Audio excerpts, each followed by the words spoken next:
வாசிக்கிறோம், நிச்சயமாகவே முடிவு உண்டு, உன் நம்பிக்கை வீண் போகாது. ஹல்லேலூயா.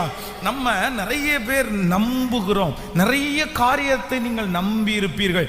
பல மாதங்களாய் வருஷங்களாய் ஆண்டவர் சொல்லுகிற வார்த்தையை நம்பிக்கொண்டே இருந்திருப்பீர்கள். ஆனா நம்புறது போல எதுவுமே நடந்திருக்காது. அப்படியே என்னுடைய நம்பிக்கையெல்லாம் வீணாய் போச்சே, நான் இத்தனை வருஷமா நம்பிட்டு இருந்தேனே, இனி அது எப்படி நடக்க போகிறது?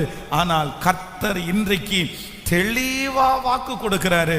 இல்லை மகளே, இல்லை மகனே, உன் நம்பிக்கை ஒரு நாளும் கெட்டு போகிறதற்கு கர்த்தர் விட மாட்டார்.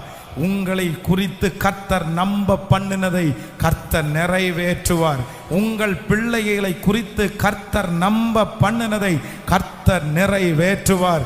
உங்களுடைய எதிர்காலத்தை குறித்து தேவன் நம்ப பண்ணினதை